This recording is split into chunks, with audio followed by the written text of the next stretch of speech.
සූත්‍රයකට අගයන් ආදේශ කරන විදිය. අපි සූත්‍රයක් ගොඩ නැගුවොත් මේ සූත්‍රයක තියෙන්නේ මොනවා හෝ විචල්යන් කිහිපයක් වීජී ආකාරයකින් සම්බන්ධ වෙලා, ඒ කියන්නේ A කියන විචල්‍යයේ වර්ගය සමානයි B කියන විචල්‍යයේ වර්ගයට C කියන විචල්‍යයේ දෙගුණ එකතු වුණාම මේක වීජී ආකාරයෙන් දක්වපු අවස්ථාවක් තමයි සූත්‍රයක් කියන්නේ.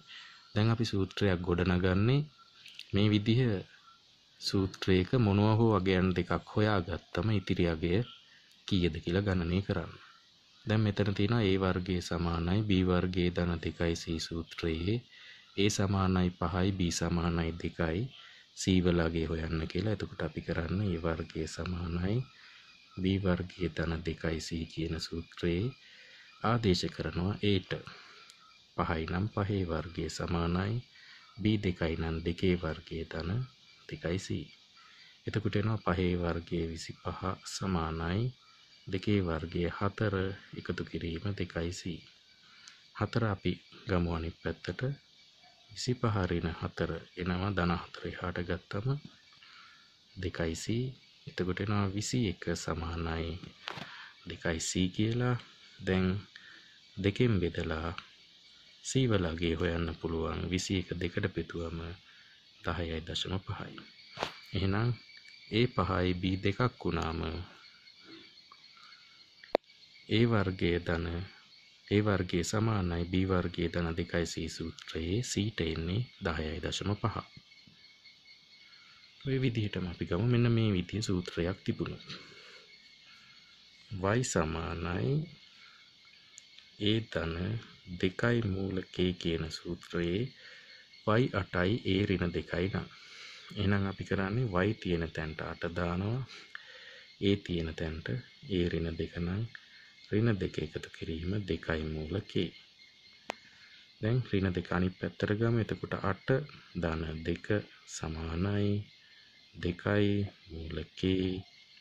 ඒ කියන්නේ කීයද? 8යි 2යි 10 සමානයි 2යි මූල k. දැන් අපිට දෙකෙන් බෙදන්න පුළුවන්. එතකොට එනවා 10 දෙකට බෙදුවම 5 සමානයි මේ මූල 2.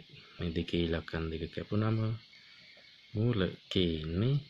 එහෙනම් මේක වර්ග කරලා අපිට පුළුවන් මූල ලකුණ අයින් කරන්න. එතකොට එනවා 25 5 වර්ගයේ සමානයි k කියලා. එහෙනම් k වල අගය 25යි කියලා අරගන්න පුළුවන්. මේ වගේ සූත්‍රයක් තිබුණොත් p සමානයි k එකතු කිරීම 2යි මූල m බෙදීම a. මේකෙත් p k a දුන්නම m වල අගය. එහෙනම් අපි කරන්නේ ඉස්සලා ලියා ගන්නවා p සමානයි k ධන 2යි m බෙදීම a වල වර්ගමූලය. p 10යි නම් 10 සමානයි k 4 එකතු කිරීම 2යි m බෙදීම ඒට ලියන්නේ 3යි. දැන් ඔන්න ආදේශ කරායි මුක්ත කරගත්තම හරි. ධන 4 අපි මේ පැත්තට ගමු.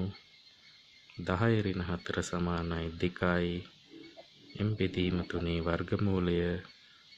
10න් 4ක් 6 සමානයි 2යි m බෙදීම 3 වර්ගමූලය. දැන් අපිට තියෙන්නේ මේ දෙකේ ඉලක්කම අයින් කරන්න. දෙකෙන් බෙදන්න.